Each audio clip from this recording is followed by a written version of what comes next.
Welcome to the Climate Hive podcast. What do you solve? Where we sit down with global game changers on climate. My name is Kevin Drolet, aka Kedro. I'm here with my co-host and co-founder Mike Higgins, aka Higo. Today's guest believes that temperature isn't merely something we check on a weather app. It's a critical layer of infrastructure and has come up with some really path-breaking ways to think and how we might be using temperature in the future. Jay Sadiq is the founder and CEO of FortyGuard, an Abu Dhabi-born climate technology company using artificial intelligence and high-resolution data to help cities, businesses, and infrastructure operators understand and respond to extreme heat in some particular ways we're going to learn about. And Jay has more than 25 years of experience across engineering, investment, and technology. He served as a Google appointed mentor and presented his work at global platforms, including COP29, Web Summit, Harvard, Vidya. Very smart person. So we're very excited to talk with you today, Jay. And I'm going to hand it over to my good man,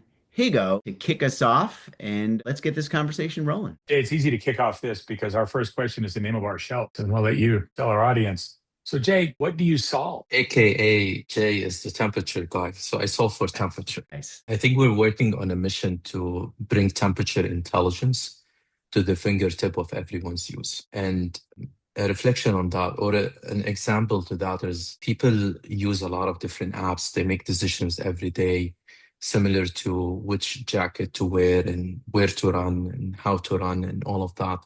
I think there is a place for temperature intelligence in our business. We know temperature is a problem. It is a challenge outdoors, but there is no intelligence to solve for it across different platforms. Whether, again, it's for individuals, for businesses, for engineers, or anything else. So bringing temperature intelligence to the fingertip of everyone's use mean, with one example, Google Maps will give people their next walking distance now.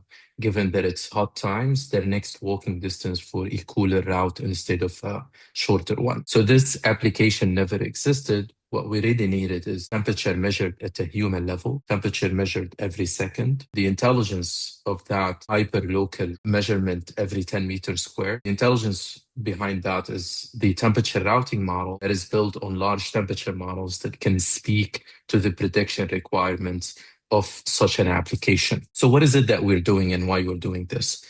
Today, temperature comes from satellites and weather stations, right? So what it tells you, Kevin, is temperature every 4 kilometers square is probably 85 or 75 degrees Fahrenheit. But what's the temperature at your human level? Like, you are here. Why do you care about temperature at atmospheric levels, where even temperature starts to even, right? You care about temperature here at your human level. Where is this measurement of urban heat? You and I know that if we go to a place of shade, or we go to a park, or we are on a concrete jungle where it's a highway and there is a lot of asphalt, there is a variation of temperature, right? And that could be up to 10 degrees or maybe more. So who captures this temperature difference for us? No one does. So we realized early on that the problem is with the data. There is no data for urban heat. And there are a lot of initiatives where they mount sensors on top of vehicles in different cities across the US, or on bikes, and they would let people go within a capacity of certain hours and certain roads. And obviously they don't do it every day and they don't do it every hour.